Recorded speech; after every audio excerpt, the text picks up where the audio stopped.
이삭의 결혼 마지막 부분입니다. 창세기 24장은 전부가 이삭을 결혼시키는 이야기가 완전하게 처음부터 끝까지 기록되어져 있습니다. 다른 성경에 없는 이렇게 이삭 한 사람의 결혼에 대한 이야기를 왜 이렇게 많은 기록을 남겼을까? 이것은 우리가 성경 전체를 볼 때 하나님의 구속사적인 역사가 어떤 흐름을 가지고 있는가를 잘 보여주기도 하고, 그리고 절대로 하나님의 나라가 그냥 이루어진 것이 아니라 하나님은 아브라함 한 사람을 선택했지만 그들의 후손에까지 하나님은 아주 굉장히 그 성령의 역사를 계속적으로 하고 계신다는 것을 보여주고 있습니다. 결혼은 우리가 흔히 하는 말이 일륜지 대사라 이렇게 말합니다. 세상에서 가장 큰 일이 어떤 일이냐? 결혼이다 이 말이죠. 서양 속담에 보면은 바다에 나갈 때는 한 번 기도하면 된다. 전쟁에 나가면 2번 기도해야 된다. 결혼을 하게 되면 3번 기도하라. 그렇게 말합니다. 이게 무슨 한 번, 2번, 3번 그런 뜻이 아니라 그만큼 중요한 그런 가정을 레벨을 두고 있다는 것을 볼 수 있습니다. 바다도 굉장히 위험하죠. 바다에 나갈 때도 기도하고 나가라. 근데 바다보다 더 위험한 것이 전쟁이다. 전쟁할 때는 더 배로 기도해야 된다. 결혼할 때는 더 많은 기도가 필요하다는 것을 말해주고 있죠. 여러분들도 보셨겠지만 신자가 정말 이삭처럼 하나님의 때를 기다리고 믿음의 사람을 기다리고 신앙적으로 기다리면 좋은 배필이 나타납니다. 분명히 나타납니다. 그런데 그러지 않고 신자가 불신자를 사귀고 억지로 교회 데려와가지고 세례 받으라, 억지로 세례를 받고 결혼을 하고 그거 다 실패가 되더라고요. 온전한 결혼이 안 돼요. 결국은 희미한 그 믿음마저도 불신자에게 다 빼앗겨버리고 말아요. 남자가 불신자든지 여자가 불신자든지 그 가정이 온전한 가정이 되지를 못합니다. 물론 온전한 믿음이 없으니까 그렇게 결혼을 하겠지만 그런 결혼은 참으로 우리가 안타까운 결혼이라고 밖에는 안 보여지는 것입니다. 결혼이라는 것은 굉장히 중요합니다. 하나님께서는 말씀을 드린 것처럼 나라를 세우기 전에, 교회를 세우기 전에 가정을 가장 먼저 세우셨다, 이렇게도 말할 수 있습니다. 그러므로 가정이라는 것은 대단히 중요하고, 그리고 또 이 가정도 믿음의 사람들이지만 그래도 기도 많이 해야 됩니다. 정말 가정에 아름다운 행복한 가정이 되기 위해서는 그냥 되는 것은 아닙니다. 부단히 노력하지 않으면 안 됩니다. 여러분, 꽃씨를 뿌려놓고 그것이 꽃밭이 되도록 기다리는 사람은 바보 같은 사람입니다. 부단히 잡초를 뽑아주고 벌레를 잡고 거름을 주고 나무를 돌봐야 됩니다. 그렇게 하지 않으면 얼마 지나지 않으면 그냥 잡초밭이 되어버리고 마는 것입니다. 쓸 수가 없어요. 사람의 마음이 생각이 가는 대로 그냥 내버려 두면은 그런 가정들이 얼마나 황폐한 가정들이 많습니까? 오늘날 그런 뉴스들을 많이 듣지 않습니까? 이렇게 되면은 정말 하나님께서 주신 그 사명을 우리 믿음의 사람들도 만약 그렇게 한다면 감당이 안 되는 것입니다. 결혼은 하나님의 명령이지만 엄청난 하나님의 축복입니다. 결혼하여 자녀를 생산하는 것은 이것은 어마어마한 하나님의 복입니다. 그래서 참 우리가 아담의 가정을 최초의 가정인데 아들이 태어났을 때 가인, 아벨, 아들을 낳았을 때 그 아담의 마음이 굉장히 감격해하는 그런 모습을 볼 수 있습니다. 내가 득남했다. 그래서 가인이라. 참 하나님의 제2의 창조를 이루었다. 하나님이 사람을 만드셨잖아요. 물론 우리가 자녀를 생산하는 것은 우리가 자연 생육법에 의해서 자식이 태어납니다만은, 그러나 엄격히 말하면 하나님이 주셨지만 또 다른 한편으로 생각하면 우리가 자식을 만들어낸 겁니다. 제2의 창조의 하나님의 섭리에 우리가 거기에 포함이 되어 있다는 말인 것입니다.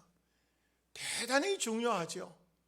그렇기 때문에 결혼을 하여 가정을 만들어 나가는 것은 굉장히 중요하고, 또 이 가정을 통하지 않으면 남자든 여자든 마찬가지인데, 우리가 사회적인 사회학을 배우면 제일 먼저 퍼스널리티라는 말을 사회학자들이 제일 먼저 합니다. 사람다운 사람, 그러니까 이 사회 속에 섞일 수 있는 사람이 되어야 되는데, 외골수적인 사람들은 얼마나 많습니까? 자기 뜻대로만 하는 겁니다. 자기 생각대로만 하는 겁니다. 그러다가 보면은 사고 치는 사람이 얼마나 많습니까? 그래서 사고를 치는 사람뿐만 아니고 자녀들도 사고 치는 아이들, 이런 문제가 생길 때 보면 그 가정 자체가 사고적인 가정이에요. 남편이 잘못되면 아내가 브레이크를 걸어야 됩니다. 당신 그렇게 하면 안 된다고. 싸워서라도 이거 잘못된 것을 고쳐야 됩니다. 아내가 잘못되면 남편이 브레이크를 걸어야 됩니다. 계속 브레이크를 걸어야 돼요. 굉장한 다툼이 생기고 갈등이 생기고 시끄럽고 보통 일이 아니죠. 그래도 자리를 잡을 때까지는 계속 해야 돼요. 여러분, 죄송한 얘기지만 우리 목사님들이 쫙 목회를 하다가 동기들이 이제 다 모였어요. 동기 모였는데 그날 그 목사님 사모님들이 모인 주제가 뭐냐면 목사의 설교를 사모가 간섭해야 되는가 하는 그런 주제였어요. 토론자, 발제자로 나온 사람하고 그 사모님하고 거기서 현장에서 붙었어요. 난리가 났어요. 그런데 저도 발제자 중에 한 사람이었습니다. 반드시 해야 된다. 간섭해야 된다. 목사 설교를 장로님들이 간섭 잘 못합니다. 하기 어렵고요. 못합니다. 권사님들 절대 못하죠. 누가 합니까? 사모가 해야 돼요.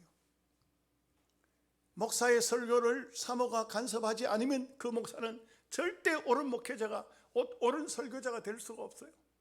혼자는 잘한다 할지 모르지만, 그러나 자기의 잘못된 버릇도 가지고 있고 잘못된 제스처도 가지고 있고, 그 여러 가지로 간섭해야 되고 고쳐야 될 부분들이 굉장히 많습니다. 누가 해야 되냐? 사모가 해야 돼요. 제가 그렇게 얘기하고 난 다음에 목사님들한테 꾸중을 심하게 들었습니다. 모두 저를 보고 야단을 많이 했습니다. 저는 지금도 그 생각은 변함이 없습니다. 그리고 목사님들 중에 그 발제하고 그러고 난 다음에 그 현장에서 막 싸움이 나고 난리가 난 그 목사님들이 하나같이 목사님들 주장은 뭐냐? 하나님의 말씀인데 거기 무슨 태클을 거느냐? 하나님의 말씀이면 있을지어다 있으라 하면 그대로 아멘만 있을 뿐이다. 그게 말이 맞을까요? 저는 그렇게 보지 않습니다. 물론 교인들은 그런 마음을 가져야 되겠죠. 그러나 목사가 잘못된 설교를 할 때에 잘못된 것을 알려줄 수 있는 것은 성령이 알려주는 게 아니에요. 하나님의 하늘 문 열고 알려주는 게 아닙니다. 가장 가까이 있는 사모가 알려줘야 됩니다. 이것이 바로 목회의 한 분야이고 방법이죠. 와 같이 아내가 남편을 간섭한다고 당신은 왜 날 간섭만 해? 물론 이것도 좀 지혜롭게 해야 되겠죠. 기도 많이 해야 됩니다. 그러나 그렇게 하지 않고는 퍼스널리티, 사회적인 동물이 될 수가 없어요. 자기 혼자 좋은 인격만 가지고 있고 내 맘치만 해보라 그래. 내가 얼마나 훌륭한 사람인데, 내가 얼마나 잘난 사람인데, 내가 얼마나 똑똑한데, 그걸로 되는 것이 아닙니다. 사회 속에 들어갔을 때 수많은 각양각색의 사람들 있잖아요. 거기에서 내 목소리나 내 행동이 어떤 사람에게 상처를 주고 아픔을 주고 고통을 주는 그런 사람이 되면 안 돼요.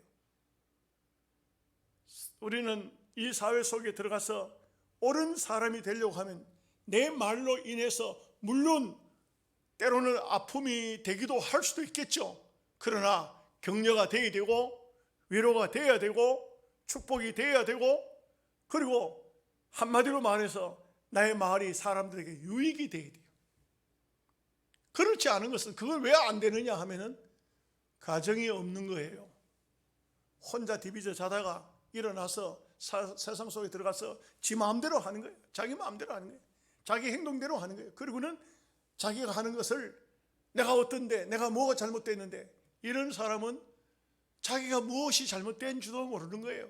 그러니까 가정 속에서 아내의 잘못 남편이 지적할 수 있어야 되고, 남편의 잘못 아내가 지적할 수 있어야 되고, 자녀의 잘못 부모가 지적해주고, 부모가 잘못된 거 자녀들이 아버지 이렇게 하시면 안 됩니다, 어머니 이렇게 하시면 안 됩니다, 귀담아 들을 수 있어야 돼요. 가장 가까이 있는 사람에게서 들을 수 있어야 돼요.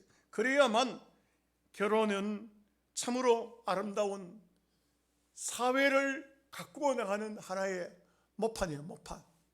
세상이 좋아지고 사회가 좋아지려고 하면 가정이 좋아야 돼요.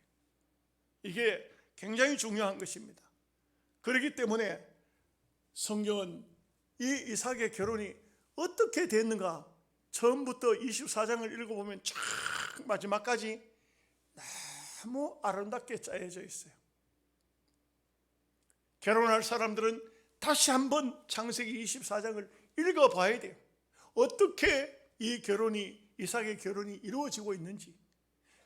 여기에는 정말 너무 아름다운 얘기가 기록되어 있어요. 저는 볼 때 젊은 사람들에게는 창세기 24장을 이걸 무슨 그 좋은 글씨를 써가지고 액자에 넣어주고 싶어요. 이게 대단히 중요한 것이라고 봐요. 그래서 오늘 이런 말씀에서 이삭의 결혼이 네 번째 시간인데 말씀을 상고하도록 하겠습니다. 50절 말씀 다 함께 같이 보겠습니다. 라반과 부두엘이 대답하여 이르되 이 일이 여호와께로 말미암았으니 우리는 가부를 말할 수 없노라. 여기 라반과 부두엘을 이렇게 봐도요, 이 사람들이 비록 하나님의 계시를 받고 살고 있는 사람들이라고 하기가 좀 어렵죠. 그런데도 불구하고 이 사람들은 하나님의 영감을, 하나님의 역사를 그대로 받아들이고, 또 이게 말하는 걸 가만히 들어보면 굉장히 신앙적인, 신앙의 무드가 하면 이 가정에는 깔려 있어요. 이게 참 중요한 겁니다. 우리가요, 가정 안에서 엉뚱한 소리만 하고 맨날 돈 타령이나 하고 복권 타령이나 하고 사는 세상에 어떤 한락을 꿈꾸고 살아가는 가정에서는 이런 말들이 안 나옵니다. 어떤 말입니까? 여기 말씀은 여호와께로 말미암아 이 일이 일어났다. 이걸 인정하고 받아들인다는 것은 참으로 귀한 일입니다. 저는 목사이기 때문에 지난 주일날 또 우리 지역 국회의원하고 또 그 다음에 뭐 군수 뭐 이런 스태프들 여러 명이 오후 3시에 저를 좀 만나자고, 성탄절이니까 만나자고 왔어요. 그걸 왔는데 이런저런 얘기하다가 보니까 이 사람들이 아무도 예수 믿는 사람이 없어. 군수님이나 우리 교회 그저 한 번, 두 번 왔다 갔다 하지 이 사람들이 아무도 예수 믿는 사람이 아니에요. 그 국회의원도 오전에, 주일날 오전에 영주에서 예배를 드렸다 하는데 예배를 드린 건 아닌 것 같아. 내가 볼 때 그냥 교회 가서 얼굴 한번 내민 거지. 그런 것 같아요. 그래서 제가 그분들에게 신앙의 간증을 좀 하고, 여러분 예수 꼭 믿으셔야 된다고, 천당이 있다고, 분명히 있다고. 그런데 여러분 묘한 것이요, 제가 이런 간증을 하고 얘기를 하고 그들에게 권면을 하고 전도를 하지만 그들에게 제 말이 전혀 어떤 영적으로 제 느낌에 그들의 마음에 어떤 제 말을 받아들인다든지 앞으로 믿어봐야 되겠다든지 그런 것은 있는 사람은 한 명도 없어요. 아무도 없어요. 예, 우리가 불신자들일지라도요, 전도를 해보면, 말을 전해보면 뭔가 모르게 자기는 지금 현재 전혀 교회 생활을 안 합니다. 그런데도 받아들이는 감이 있어요. 그게 느껴요. 저는 가끔 어쩌다 보면 스님들하고도 얘기를 나누게 돼요. 이렇게 저렇게 스님들하고 얘기를 나눌 수 있는 기회가 생겨지는 경우가 있더라고요. 그분들에게도 내 신앙과 우리 기독교와 복음을 이렇게 전해보거든요. 전해보면은 그분들이 받아들이는 내용이 아예 거부적인 그런 사람이 있는 반면에 이 기독교에 대한 것을 아주 좀 뭔가 관심을 가지고 호감을 가지고 뭔가 조금 이렇게 받아들이는 자세가 좀 다른 그런 사람들이 있어요. 이게 영적인 감이라 합니다. 영감 이렇게 합니다. 여기 나반과 부두엘의 모습을 보면요, 언제 이 사람들이 이렇게 신앙생활을 했나 싶을 정도로 하나님의 사람으로 확 바뀌어 있어요. 여러분, 이게 굉장히 중요합니다. 성경 다른 편에서 보면 이제 뒤편에 나오겠습니다만 요셉이 바로 임금을 만납니다. 그리고 임금을 보고 한 말이 이런 말을 합니다. 당신이 꿈을 꾼 것은 하나님께서 꿈을 꾸게 하신 것입니다. 당신에게 하나님께서 장차 있을 일을 말씀하고 있습니다. 하나님의 이름을 계속 갖다 집어넣습니다. 하나님의 이름으로 그 바로 임금에게 요셉이 말합니다. 그 나중에 바로가 무슨 말을 하냐면 자기 입에서 내가 하나님의 신에 이렇게 감동된 사람을 어찌 얻을 수 있겠느냐. 이게 얼마나 놀라운 얘기인지 몰라요. 여러분, 다니엘 얘기도 똑같습니다. 다니엘서에 보면은요, 사드락 메삭 아벳느고 풀무불 속에 살아나왔을 때, 다니엘이 사자굴 속에서 살아나왔을 때 그 다리오 임금이나 느부갓네살 임금이나 이 사람들이 하나같이 한 말이 다니엘이 하나님을 찬송하리로다. 사드락과 메삭과 아벳느고의 하나님을 찬송하리로다. 이 말이 자동적으로 나옵니다. 그래서 우리가 참 신앙적으로 말하고 신앙적으로 산다는 것이 신앙의 영향이라는 것이 얼마나 큰지를 알아야 돼요. 참 믿음으로 사는 사람이 믿음으로 길을 걸어가면 이렇게 아름다운 역사가 나타난다, 이것을 알 수가 있고요. 그 다음에 여기 또 중요한 게 뭐냐면 50절에 보면 나반과 부두엘과 나반 이렇게 나와야 그 정상 아니겠어요? 아버지와 아들 이렇게 돼야 되죠. 근데 여기서 이 말씀을 가만히 보면은 이미 라반이 그 가장이 되어 있는 확신을 얻을 수가 있어요. 이것은 우리 믿음의 사람을 신주라 하죠.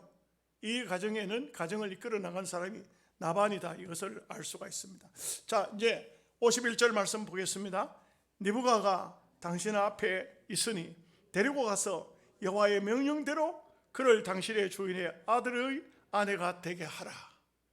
참 보면은 방금 말씀드린 것처럼 라반과 부두엘이 언제 이 가정이 이렇게 믿음의 가정이 되었을까요?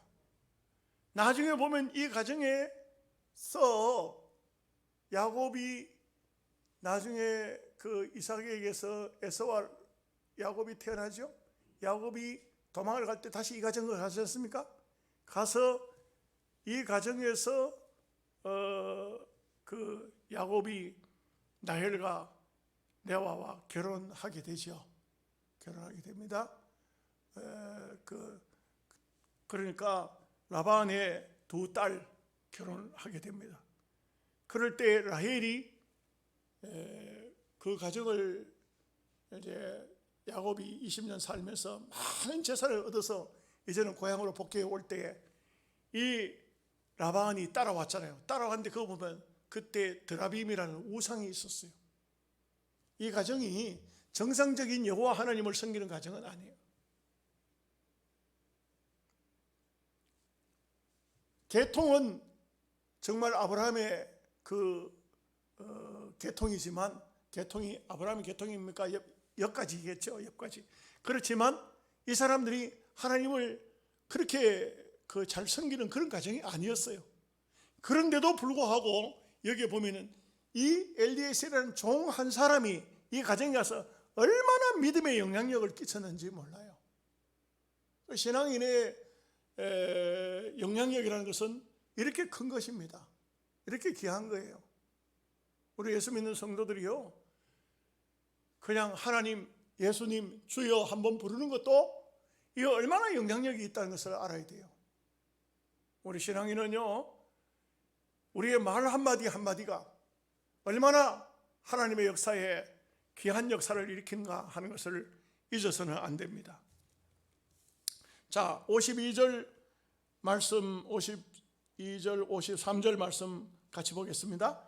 아브라함의 종이 그들의 말을 듣고 땅에 엎드려 여호와께 절하고 은금 패물과 의복을 꺼내어 느부갓에게 주고 그의 오라비와 어머니에게도 보물을 주니라. 여러분, 참 보면은 하나님의 뜻이라고 했을 때 이 엘리에셀이 라반을 향해서 아니면 부두엘을 향해서 절하고 이렇게 하지 않았어요. 전혀 이 엘리에셀이라는 사람은 정말 성경을 보면 하나님께서 아브라함을 불러서 아브라함에게 계시를 주고 아브라함에게 은혜를 주고 아브라함에게 믿음을 주고 확신을 주었는데, 이 엘리에셀이 어째 보면, 이 가만히 보면 아브라함보다도 못지않은 신앙을 가지고 있는 것 같아요. 이렇게 하나님의 역사하는 것을 알 때에 느부갓을 데려가라, 주인의 아들에게 결혼을 시키라 말을 듣자 그 사람들에게 절하지 않았어요. 바로 하늘의 하나님 앞에 절했다는 것이죠. 이게 참 자기의 신분과 자기의 위치와 자기가 했던 기도를 절대 잊지 않는 사람이에요. 사람이요, 좀 자칫 잘못 흥분하면은요 엉뚱한 행동을 하기도 해요. 실수하기도 합니다. 근데 이 엘리에셀은 전혀 그렇지 않았습니다. 딱 정확해요. 여호와께 절하고 그 다음에 은금 폐물과 의복을 꺼내어 느부갓에게 주고 그의 오라비와 어머니에게도 보물을 주니라. 얼마나 이게 모든 게 절차가 이게 얼마나 아름다운지 몰라요. 신앙인은 이러해야 됩니다. 54절 말씀 보겠습니다. 이에 그들 곧 종과 동행자들이 먹고 마시고 유숙하고 아침에 일어나서 그가 이르되 나를 보내어 내 주인에게로 돌아가게 하소서. 여러분, 53절까지는요 그 집에 들어가서 아직까지 엘리에셀과 그 일행 소아들이 어떤 음식도 먹지 않았어요. 이제는 느부갓에게 모든 권한이 주어지고 느부갓을 주인의 아들에게 결혼시키겠다는 하나님의 뜻으로 학답을 받고 그 다음에 그 종들과 동행자들이 먹고 마시고 유숙하고 이렇게 했어요. 저는 이런 면이 굉장히 본받아야 될 아름다운 점이 아닐 수 없습니다. 여러분들은 어떤 하나님의 사명이 주어졌을 때, 어떤 하나님의 여러분들에게 어떤 일을 맡겼을 때 이 일을 마치기까지는 먹지도 마시지도 않겠다는 그런 마음을 한 번이라도 가져보신 적이 있습니까? 내가 이 일을 이루기까지, 이 역사를, 하나님의 역사를 이걸 내가 행하기까지 먹지 않고 자지도 않겠다, 이런 마음 자세를 가져본 적이 있습니까? 사명의식입니다. 이게 사명의식, 철저한 사명의식. 그래서 참 굉장히 중요합니다. 저는 제 얘기를 수차 누차 했습니다. 참 옛날 예수 믿기 전에 과거 생활이 너무너무 형편없는 삶을 살았었어요. 그러다가 제가 기도원을 올라가서 나이 그때가 만 20살이었어요. 그때 기도하면서 하나님 앞에 은혜를 받고 난 다음에, 그때는 주일학 교사도 아닙니다. 아직도 교회 안에 집사도 아닙니다. 아무것도 아닙니다. 새벽 기도를 그때부터 빠지지 않았습니다. 나는 그때 은혜를 받고 내려와서 그 이후에 새벽 기도를 빼먹는다든지 그런 적이 없어요. 눈이 한 번은 엄청 많이 왔어요. 눈이 많이 왔어요. 저하고 같이 기숙사 생활을 하던 한 청년은 문을 열더니만, 아이고 박 선생님, 이 눈이 너무 많이 와서 교회 못 가겠다고. 제가 그랬어요. 무슨 소리입니까? 눈이 많이 왔다고 이거 못 갈 일이 뭐 있습니까? 갑시다. 내가 앞장설게. 그래가지고 막 미끄러져가지고 그러면서도 교회로 왔어요. 아무도 안 왔어요. 교회 아무도 안 왔어요. 그 청년하고 내하고 둘이만 딱 왔어요. 담임 목사님이 너무 기가 막혔던 것 같아. 제가 볼 때 우리 둘이 앉혀놓고 목사님 설교하시는데, 그 시골 교회에 계시던 목사님이 서울에 올라가가지고 나중에 교회를, 그 참 어려운 교회인데 그 교회를 하나 해가지고 은퇴하실 때 돼가지고 작년 교인이 한 850명 모이는 교회가 됐다. 그 850명 모이는 교회가 되었을 때 그 목사님이 그 당시에 장로님들 5명을 데리고 영양서북교회를 찾아왔었어요. 저를 찾아왔어요. 그리고 저 궁전장이라는 여관이 하나 있었어요. 지금은 없어졌어요.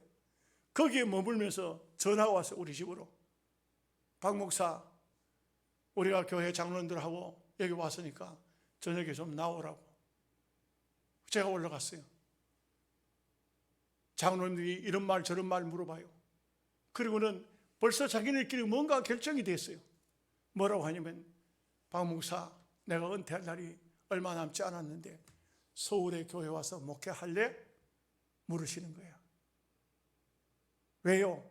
저는 잘은 모르지만 옛날에 그때 제가 그 어떤 상황 속에서도 새벽기도를 다녔으니까 그것을 염두에 두신 것이 아닌가, 그런 생각을 하고, 그리고 제가 목회하는 이 교회에 와서 보고 이 촌교회 목사를 뭐가 있다고, 뭐 때문에 여기까지 와서 나를 서울로 데려가려고 하셨는가. 제가 우리 교회 원로 장로님이 최병 장로님한테 의논을 하니까 장로님이, 목사님은 하지 마십시오. 가지 마십시오. 여기서 대장로를 하지 그거 뭐하려고 그거 가지고 종살이 하려고 합니까? 말리고 말려서 가지는 않았습니다. 여러분, 오늘 우리가 정말 어떤 사명을 받았을 때, 저는 그래요. 제가 뭐 특별한 존재도 아니지만 저는 지금까지 제가 목회를 하면서 뭔가 하나님의 뜻이다 싶으면 그걸 이루기까지는 집사람이 제 증인이 되죠. 논문을 하나 쓰면은 3일이고 4일이고 그걸 다 써야 잠자리에 들어갑니다. 뭘 준비를 하면은 그 준비가 끝이 나야 잠자리에 들어갑니다.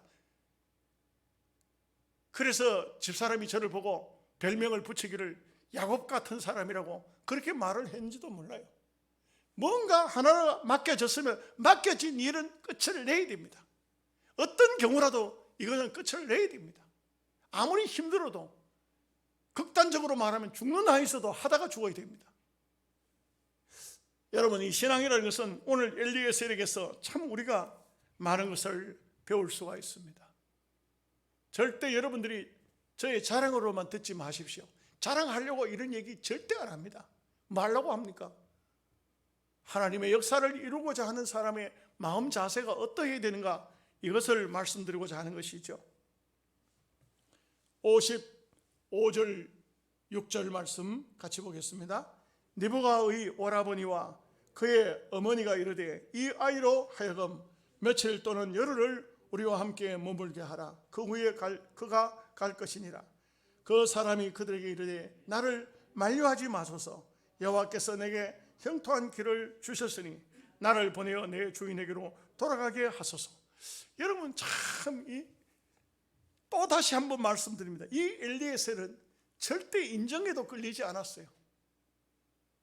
사람들 중에 보면은요, 인정에 끌려가지고 참 이거 사람의 어떤 정에 끌려가지고 그만 하나님의 역사를 좀 따하지요. 뭐 어떻게 하겠노? 인간적으로 보십시오. 어느 날 갑자기 이 아브라함의 종이라는 사람이 수행원들을 끌고 와서 이 리브가를 데려가겠다 하는데 그 어머니 입장에서는 어떻겠습니까? 딸을 잘 키웠지만 시집 간다고 하지만 어떻게 당장 그렇게 보낼 수가 있겠습니까? 이게 참 기가 막히죠. 그러나 이 엘리에셀은 어떻습니까? 또 그 가정의 형편에 맞춘 것이 아니고 하나님의 뜻에 다 맞춘 거예요. 그러니까 인정사정을 거기에 매이지 않았어요. 하나님의 뜻에 매여 있다는 것을 이것을 알 수가 있어요. 이게 참 대단히 훌륭한 자세일 수밖에 없습니다. 우리가 과연 믿음의 사람입니까? 사람 눈치 보면 믿음의 사람이 아닙니다. 처음에는요 오해를 많이 받습니다. 참 우리 목사님은 어떻게 그렇게까지 할 수가 있느냐 이렇게 될 수도 있습니다. 그러나 시간이 지나고 세월이 지나면 이제 깨닫게 되는 것은 저분은 어차피 하나님의 종이니까 하나님이 기뻐하시는 일을 하시는 거니까 해서 오해가 풀리기도 합니다. 여기 이 엘리에셀은 정말 아브라함의 종으로 하나님의 종으로서 자기의 사명을 얼마나 철두철미하게 하고 있는지 이런 모습을 우리에게 보여주고 있는 것입니다. 이 마음 자세라는 것은 굉장히 중요하죠. 정말 중요합니다. 마음을 딱 먹으면요, 마음을 딱 먹으면 그 딱 먹음 작심한 그 마음의 성령을 부어주시지 하나님께서요 누워 자빠져 자는 사람에게 일어나도록 해가지고 거기 성령 부어주는 그런 하나님이 아니에요. 내 마음 자세를 어떻게 가지고 있냐, 이게 중요한 것이죠. 자, 57절 58절 말씀 보겠습니다. 그들이 이르되 우리가 소녀를 불러 그에게 물으리라 하고 느부갓을 불러 그에게 이르되 내가 이 사람과 함께 가려느냐? 그가 대답하되 가겠나이다. 참 여러분 기가 막힌 얘기입니다. 하나님의 사람은 이렇습니다. 똑같아요. 엘리에셀의 모습이나 여기에 느부갓의 모습이나 똑같습니다. 하나님의 뜻이 딱 정해지죠? 가차 없습니다. 하나님의 뜻이 정해졌는데도 뭐 좀 더 머물고 좀 더 하나님 뜻은 어차피 정해졌으니까 그렇지 않았어요. 딱 정해지면 그대로 시행하는 겁니다. 이것이 바로 믿음의 사람들이요 신앙의 사람들의 절대적인 모습이라 할 수 있습니다. 59절 60절 말씀 보겠습니다. 그들이 그 누이 느부갓과 그의 유모와 아브라함의 종과 그 동행자들을 보내며 느부갓에게 축복하여 이르되 우리 누이여 너는 천만인의 어머니가 될지어다. 내 씨로 그 원수의 성문을 얻게 할지어다. 참 최고의 축복을 빌고 있습니다. 여러분 우리가 목사님들 중에도 축복을 많이 하죠. 빌죠. 축복을 빌면 어떤 물질적인 복을 빌면 어떻게 복을 빕니까? 하나님 이 가정에 이러이러한 일로 이번에도 하나님을 기쁘시게 하고 좋은 일을 하고 있으니 하나님 복을 주시되 하늘의 복과 땅의 복을 주셔서 30배 60배 100배의 복을 거기서 끝나지 않는 목사님들이 많아요. 100배 하면 성경에 나와 있는 100배예요. 100배. 그런데 100배하고는 1000배 10,000배까지 가는 사람이 있어.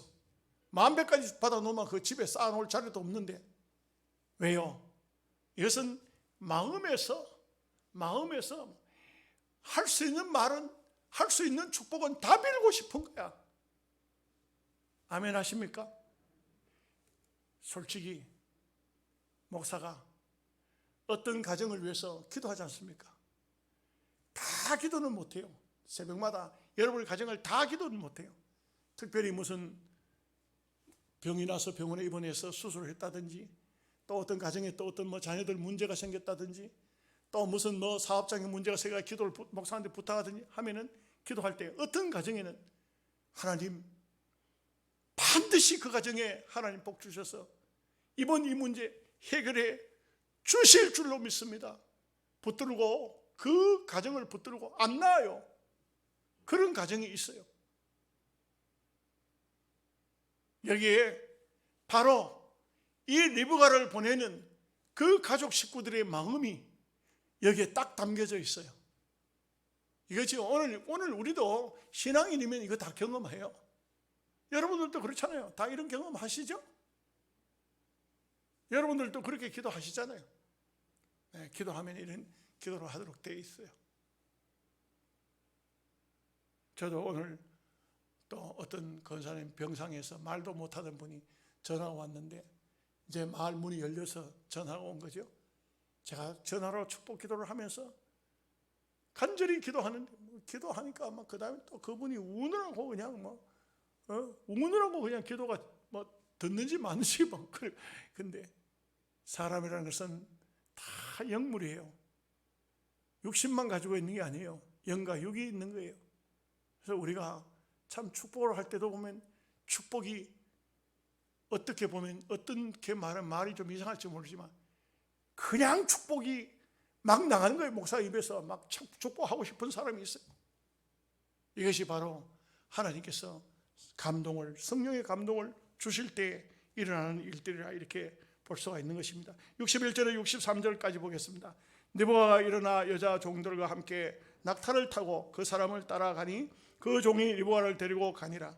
그때 이삭이 부엘라 헤로이에서 왔으니 그가 네게부 지역에 거주하였음이라. 이삭이 저물 때에 들에 나가 묵상하다가 눈을 들어보매 낙타들이 오는지라. 참, 이 이삭도 그 엘리에셀이라는 종이 자기 아내 될 사람을 구하러 떠났지 않습니까? 그랬을 때 여기 들에서 나가 묵상했다. 기도했다 이거죠.